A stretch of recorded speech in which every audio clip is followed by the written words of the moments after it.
그 외국 생활 오래 하셔서 우리 국회의 인사청문회가 좀 생소하실 것 같습니다. 긴장을 좀 하셨나요?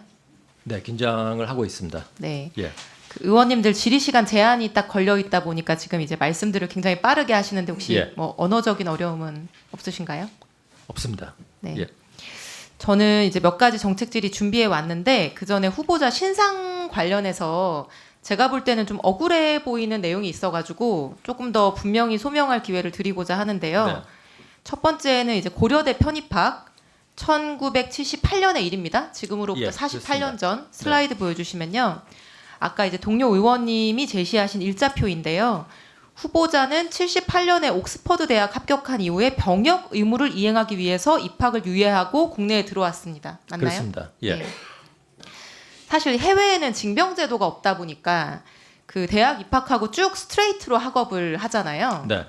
그러니까 후보자도 옥스퍼드 입학하고 쭉 스트레이트로 공부해서 6년 만에 학사, 석사, 박사 이제 다 마친 케이스인데 해외 대학은 한 번 입학하면 중간에 흐름을 잘 끊지 않는 편이죠. 네. 그러다 보니까 당시에 군복무가 33개월이었는데 예. 입학하고 중간에 학업을 끊지 않기 위해서 본격적인 학업을 시작하기 전에 군대 문제를 해결하려고 했던 것 같습니다. 맞나요? 그렇습니다. 예. 네. 그래서 당시 입대 가능 시점을 기다리면서 1년 정도 시간이 비는 상황이었고 그 시간에 놀지 않고 공부를 하려고 일시적으로 고려대에 입학해서 수업을 듣고 공부한 걸로 보입니다. 맞나요? 맞습니다. 당시 후보자가 19세였는데 뭐 그 시간 동안 만화책 보고 놀 수도 있었겠지만 그렇게 하지 않고 그 시간을 공부에 활용했던 걸로 보이고요. 네. 실제로 고려대 졸업장이 필요해서 입학한 것도 아니죠. 네, 그렇습니다. 네, 보니까 군대 제대하고 옥스퍼드 입학하면서 자연스럽게 고대는 재적 처리가 됐고요. 그럼 도대체 이게 뭐가 문제인가?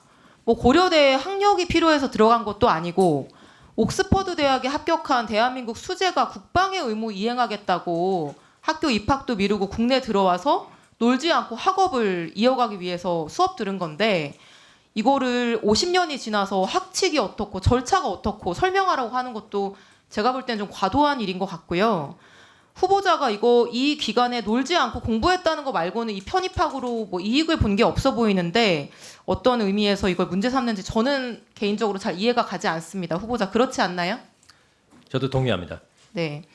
둘째, 후보자의 아내와 자녀분들이 외국 국적이다. 저는 이거를 문제 삼는 것도 좀 이해가 어렵습니다. 외국 중앙은행 수장들 중에서는 가족이 아니라 본인이 그 나라 국적을 안 가지고 있는 경우들도 있지 않나요? 있습니다. 네. 그러니까 이런 사례가 있는 거는 중앙은행 수장이라는 직무가 고도의 전문성과 최고의 실력을 가진 사람을 요구하는 직책이기 때문이 아닌가 그렇게 생각을 하고요. 네. 저는 오늘 후보자님 처음 봤고 뭐 칭송하고자 하는 뭐 이런 의도 전혀 없지만 신현송 후보자가 어쨌든 커리어와 학문적 성과 측면에서 세계적인 평가를 받고 있는 말하자면 국위선양을 해오신 분인데 본인 국적도 아니고 가족들 국적까지 문제 삼는 거는 별로 국익에 도움이 되는 실용적인 관점은 아니다. 저는 그렇게 생각을 합니다. 그래서 가족들 뭐 국적, 후보자의 외화 자산 이런 걸 가지고 뭐 애국심이 어떻다 뭐 이런 얘기하시는 분들도 있는데 본인의 뭐 애국심에 대해서 스스로 하고 싶으신 말씀이 있으면 말씀해 주시죠. 네. 감사합니다. 저 기회를 주셔서 감사합니다. 저는 당시 그때 그 귀국할 때 군 복무를 위해서 귀국을 했고 그리고 그 당시에는 계속 이렇게 연기를 하면서 면제까지 갈 수 있던 그런 시기였습니다. 그렇지만 국민의 도리로 귀국을 해서 군복무를 마쳤고요. 그래서 그 부분에 대해서는 제가 전혀 부끄러움이 없습니다. 그리고 다시 한번 그 다짐을 하는데 저는 이것이 그 한국 경제를 위해서 헌신할 수 있는 마지막 기회라고 생각을 하고 그리고 귀국을 했습니다. 그래서 오로지 한국 국민을 위해서 열심히 일하겠습니다. 네. 저는 뭐 그 좋은 프린스턴대 교수직이라거나 뭐 안락한 BIS 고위직 지위를 버리고 이렇게 나라를 위해서 봉사하겠다고 2번 공직에 나선 그 마음 자체가 굉장히 나라를 생각하는 또 우리나라 국가 경제에 대해서 애정을 가진 모습이 아닌가 생각이 들고요. 그 따님 주민등록 문제 관련해서도 뭐 위장 전입이다, 도덕성 뭐 문제 뭐 이런 지금 주장이 방금 나오기도 했는데 제가 볼 때는 좀 과한 주장인 것 같습니다. 왜냐하면 행정적인 미비가 있었다는 점은 인정을 하셨고 네. 사실 내국인으로 전입 신고를 하냐 외국인으로 거소 신고를 하냐 국내 법규에 뭐 아주 익숙하신 분이 아니면은 착오할 수 있다라는 생각이 들고요. 후보자님이 따님 전입 신고를 해서 뭐 얻은 이익이 있나요? 전혀 없습니다. 네. 국회 인사청문회에서 위장 전입이 문제되는 경우는 어떤 경우냐면은 자녀를 유리한 학교에 입학시키기 위해서 허위로 주소를 옮겼거나 아니면 뭐 청약 가점을 받기 위해서 실제 같이 살지도 않는 가족들을 영끌해서 막 부양가족으로 올리거나 이런 부당한 목적이 있을 때 이게 문제가 되는데요.